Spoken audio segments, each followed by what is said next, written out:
My father had a ring just like yours, exactly like yours. The waitress set down the coffee, glanced at the old man's weathered hand, and went completely still. My father had a ring just like yours, she said quietly. Exactly like yours. The homeless man everyone called Mac looked down at the tarnished gold band tied to his bootlace with paracord, the only thing he'd never pawned in 19 years, the only object in his life he could not explain. And for the first time in as long as anyone at the anchor line could remember, his hands began to shake. He didn't know his own name. He didn't know where he was born, or who had loved him, or why a wedding band he couldn't remember receiving felt heavier than everything else he owned combined. But something buried underneath the scar tissue and the lost years lifted its head when that young woman spoke, and by the end of the night an entire bar full of people would be standing in silence, and a retired sergeant major would be reading a citation out loud with tears running into his beard. If you believe no veteran should ever be invisible, type still SEI in the comments right now, because this is the story of a man who came back from the dead without ever knowing he died. The anchor line sat 2 blocks off the waterfront in a coastal Carolina town that lived and breathed the Marine Corps. The kind of place where half the license plates in the parking lot had Eagle, Globe, and Anchor stickers, and the other half belonged to people who'd earned the right not to advertise. Mac had been part of the scenery there for almost 6 years. Nobody knew where he'd come from. He drifted up the coast from Georgia sometime around 2020, sleeping behind the marina and old Walt Hendricks, who owned the bar and had done 2 tours as a Navy corpsman, had caught him one February morning stacking the delivery crates that a driver had left scattered across the back lot. Mac hadn't asked for anything. He just stacked them, squared and dressed like a supply point inspection, and walked away. Walt started leaving the crates out on purpose. Then he started leaving a plate. Then, eventually, a broom, a mop, and a standing arrangement. Mac kept the back lot and the storeroom immaculate, and Walt kept him fed and let him sit at the far end of the bar on cold nights, nursing coffee until close. Mac never drank alcohol, never raised his voice, never talked about himself, because, as Walt had figured out years ago and quietly told no one, there was nothing there to talk about. The doctors at the free clinic called it retrograde amnesia, the long shadow of a severe traumatic brain injury. Someone had beaten Mac nearly to death in an alley in Savannah back in 2009, cracked his skull against a curb, and left him for a John Doe in a county hospital with no wallet, no records, and no past. 17 years of his life before that night existed only in fragments.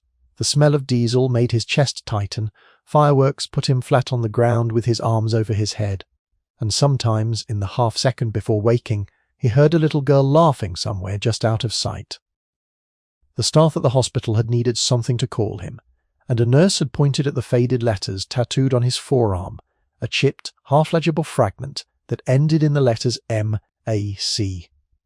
So, Mac it was. That was the whole inheritance of a human life.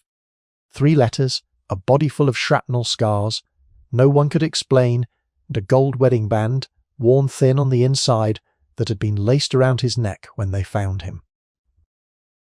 Emily Mercer had started at the anchor line in June.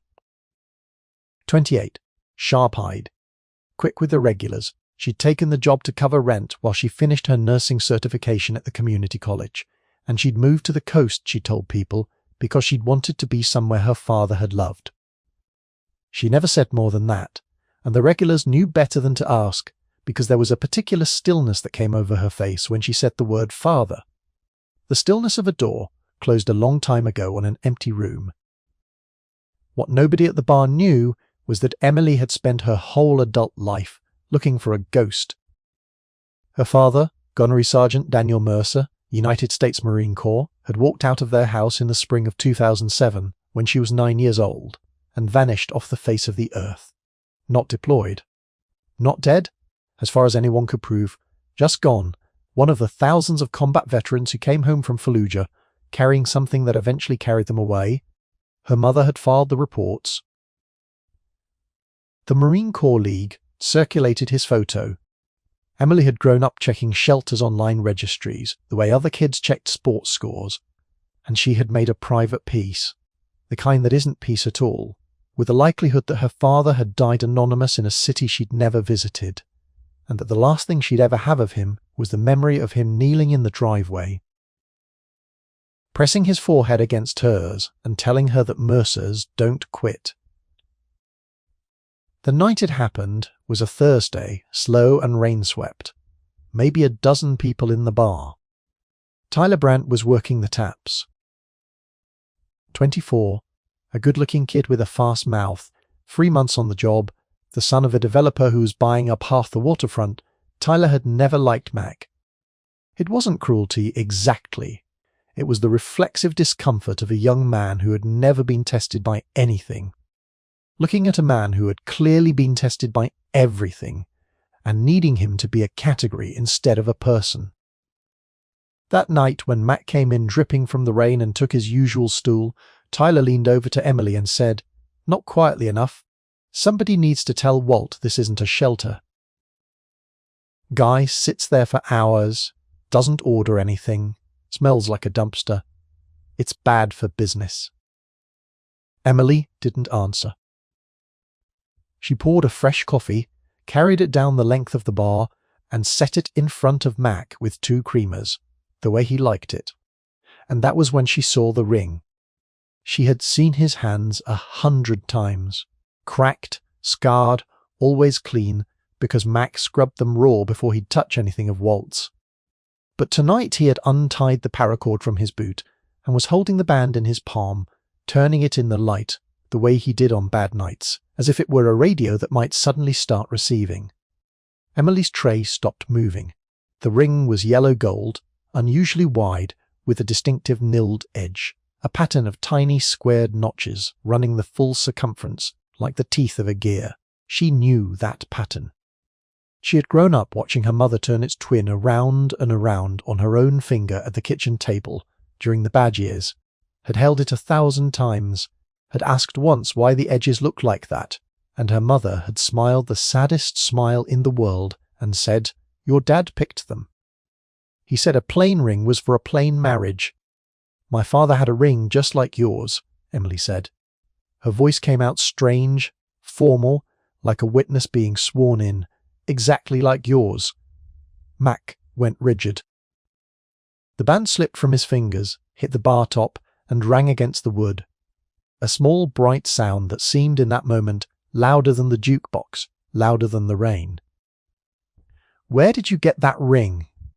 Emily asked, and she was already reaching into her collar, already pulling out the chain she had worn since her 18th birthday, and when the second ring swung free into the light yellow gold wide band.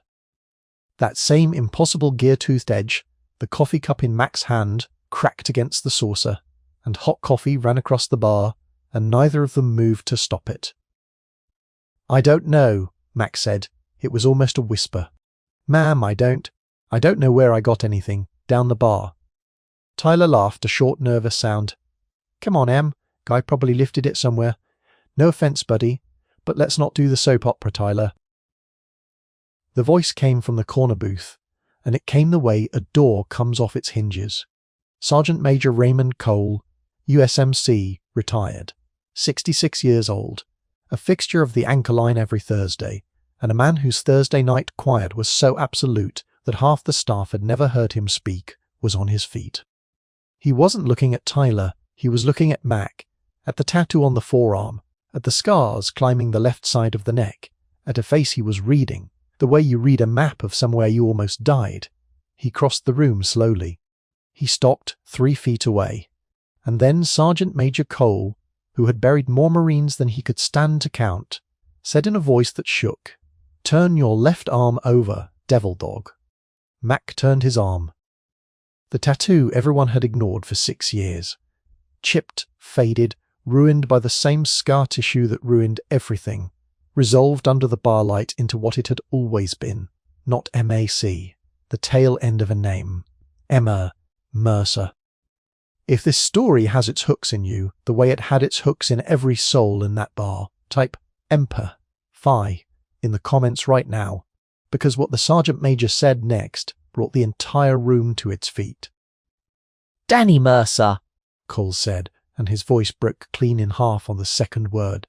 Gunnery Sergeant Daniel J. Mercer, 1st Battalion, 5th Marines, Fallujah, November 2004. He turned to the frozen room, and 19 years of a man's stolen life came pouring back into the world through the memory of a witness, because that is the only way it could return. Danny Mercer could not tell his own story, so his brother told it for him. This man, Cole said, walked into a burning house on Phantom Fury with his platoon pinned in the street and small arms fire coming through the walls, and he came out 3 times. 3 times. Carried out 2 of my Marines and a Navy corpsman with his own gear on fire. They wrote him up for the Silver Star, and when they pinned it on him, he told the colonel it belonged to the ones who didn't walk out, and as far as I know, he never wore it again. I stood next to him at Camp Pendleton in 2005. I shook this hand. Cole's own hand was trembling as he extended it. We looked for you, Gunny. Your unit looked. Your wife looked. 15 years I've been doing outreach for the VA, and I have walked past you in this bar every Thursday since God knows when, and I am asking you to forgive me for that until the day I die. Mac, Danny stood holding the bar rail like a man on a heaving deck, and the fragments were moving now, grinding diesel and fireworks and a little girl laughing just out of sight, and he looked at the young waitress with a ring on the chain and the tears cutting down her face, and he said the only true thing he had left, the thing that had survived when nothing else did, there was a girl, little girl, in a driveway. His voice collapsed. I used to tell her something. I can't find it. Mercers don't quit, Emily said. The words came out of her broken and perfect, the exact cadence, the exact weight, a 9-year-old's treasure carried intact across 19 years. And Danny Mercer made a sound that no one in that bar would ever forget or ever be able to describe, and his knees went, and Sergeant Major Cole caught him under one arm, and Emily came over the bar. She did not go around it, she came over it and caught him under the other, and the homeless man and the waitress held onto each other on the floor of the anchor line, while a dozen strangers stood up from their tables in silence, one by one, the way people rise for a flag. Dad! Emily kept saying into his shoulder, into the wet wool of a donated coat. Dad! Dad! I found you. I moved here because Mum said you loved the water. I've been looking my whole life, Dad. I found you. Walt locked the front door. Somebody killed the jukebox. And Tyler Brandt stood behind the taps with his face grey as ash, a young man watching the category he'd built collapse into a person, into a father, into a Silver Star recipient he had wanted thrown out into the rain. And to his credit, and this matters, because a man is not the worst thing he almost said, Tyler came around the bar, and he picked the gold ring up off the wood where it had fallen, and he knelt down next to a homeless veteran on the floor of the anchor line, and held it out in an open palm and said, Sir, I believe this is yours, and I'm sorry. I'm so sorry. Danny looked at him for a long moment. He took the ring, and he nodded once, the small, precise nod of a gunnery sergeant accepting a corrected deficiency, and that nod was the whole of the forgiveness, and it was enough. The weeks that followed were not a movie. Memory does not come back like a light switching on. It comes back like a tide, in inches, and some rooms in Danny Mercer's mind will stay dark forever. But some doors opened. Sarah Mercer flew in from Ohio. When she walked into the VA hospital room, she did not say a word. She simply took his scarred left hand, slid the ring off the paracord, and put it back on his finger where it had lived for 11 years, next to her own, gear tooth to gear tooth, 2 halves of a pattern, finally meshing again. The VA confirmed his identity through service records, and the fingerprints the Corps had kept on file since 1988. His Silver Star, held in trust by his old battalion association for 19 years, was presented to him a second time, and this time at a small ceremony at the anchor line with Emily on one side and Sergeant Major Cole on the other, Danny Mercer wore it. Tyler was there. He'd spent the month organising a veterans outreach night at the bar. The first Thursday of every month, coffee free for anyone who served, no questions asked. And when a reporter asked him why, he said, "Because I looked at a hero every night for 3 months and all I saw was a homeless guy. I don't ever want to be that blind again."